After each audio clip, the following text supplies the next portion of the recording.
Hello my dear students, आज हम पढ़ाएंगे आप लोगों को क्लास 9 का मैथ,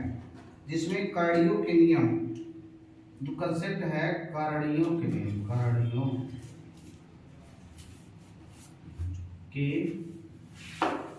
नियम, तो कड़ी के नियम पढ़ाएंगे आपको। तो कड़ी का पहला नियम है, पहला नियम आपका है, इसमें 4-5 रूल है, पांचों को ध्यान से समझ लीजिए, उसके बाद एक्सरसाइज करवाएंगे। तो पहला रूल है कि अगर कोई कड़ी है और उस पे जितना पावर, मान लीजिए जैसे ऐसे है, देखिए अगर मान लीजिए कोई नंबर है उस पे जितना पावर यहाँ है, मतलब अगर यहाँ वर्ग है, क्यूब है, घन है, और उतना ही पावर उस पे रहे, जितना इस पे कड़ी रहे उतना पावर रहे, उतना घात रहे। बात समझ रहे हैं? जैसे मान लीजिए यहाँ 2 है ना, तो यही 2 घात रहे, 5 है तो 5 घात रहे, जितना ये है उतना ये रहे, ठीक है ना। तो इसका जो मान होता है, ये वाला एम से एम कट जाता है तो खाली बच जाता है ये, मतलब कड़ी समाप्त हो जाता है। अगर यहाँ स्क्वायर है ना, स्क्वायर है तो यहाँ पे 2 लिख देंगे तो स्क्वायर से स्क्वायर कट जाएगा, 3 रहेगा, घन रहेगा तो घन से घन कट जाएगा, 3 4 रहेगा, 4 से 4, मतलब जितना पावर रहे और जितना भी उस पर पावर है और जितना भी इसमें रहे 100 में। ये पहला, समझ गए कि नहीं? अगर कोई भी कड़ी में है, कोई भी संख्या कड़ी में है, तो जितना ये जमा मूल है, इसका यानी मतलब यनवा मूल, जौन सा मूल रहेगा उतने पावर रहेगा ना, तो मूल वाला कट जाएगा, बचेगा कट से। समझ गए? दूसरा है, यदि 2 संख्या है, एक थोड़े को पावर यन, एक संख्या है a और उसमें पावर n है, और एक संख्या है b, उस पे पावर n है, और उसमें आपस में गुणा कराया जा रहा है, उस पे पावर n है। a है, a का n मूल, b का n मूल, ठीक है ना, और उसमें गुणा कराया जा रहा है, तो जितना मूल है उतना अगर पावर लगा दिया जाए तो क्या होगा, इसमें भी कड़ी हट जाती है, इसमें भी कड़ी, ठीक है ना, क्योंकि ये वाला 1 में आ जाएगा और ये वाला जब गुणा करा देंगे ना तो ये भी हो जाएगा, और अंडर रूट में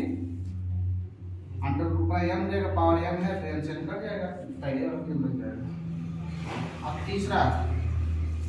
तीसरा क्वेश्चन है, तीसरा ये है कंसेप्ट, अगर कोई कड़ी है, कोई संख्या a है, उस पे पावर n है,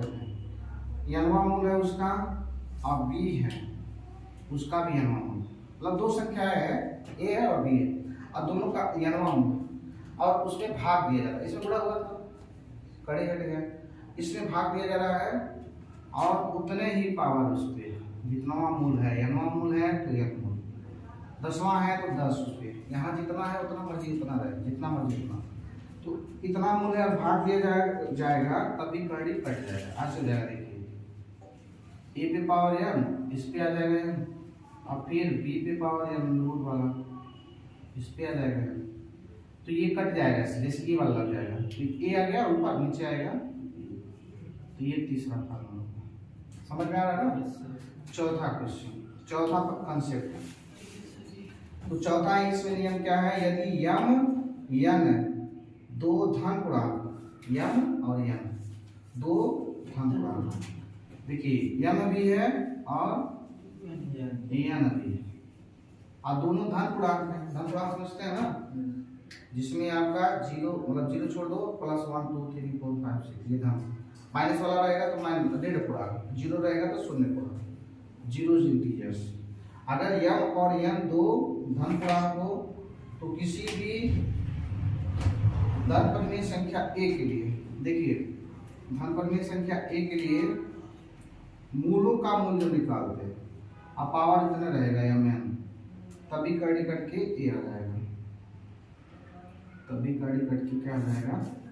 सब कड़ी हट जाएगा, जितना इस पे पावर है यहाँ पे है, जितना पावर इस पे है यहाँ पे है, तो इससे ये दोनों कट जाएगा, बच जाएगा खाली ये पांचवा नियम है, यदि m n p धन पूर्णांक, m n p धन पूर्णांक, 3 संख्या है, m n p धन पूर्णांक है, तो किसी भी धन परिमेय संख्या के लिए, किसी भी धन परिमेय संख्या के लिए, अगर मान लीजिए ऐसे हो a पे पावर p है और उसपे पावर लगा है आपका यहाँ, या फिर ऐसे हो पावर पे पावर लगा रहा है, ऐसे लगा रहा है, सबसे बड़ा पे लगाते हैं मान लीजिए यहाँ, उससे छोटा बना रहे हैं, इस पे ये लगा रहे हैं, मान लीजिए इस पे लगा रहे हैं हम, और ए पे पावर p है, ए पे पावर p है, इस पे पावर m है, तो क्या होगा, इसमें आपस में गुणा करा लेंगे, ऐसे हो जाएगा, ए पे पावर अंडर रूट जाएगा, m हो जाएगा, ये बाहर वाला इसमें गुणा हो जाएगा और ये अंदर रूट में आ जाएगा, ऐसे हो जाएगा, और इस पे पावर p है, मतलब इसमें इसका गुणा हो जाएगा, इसमें इसका गुणा हो जाएगा, समझ जाएगा। तो ये 5 फार्मूला जो बहुत इंपॉर्टेंट है, कौन सा एक ही प्रश्नावली एक ही का जो क्वेश्चन है उसके लिए।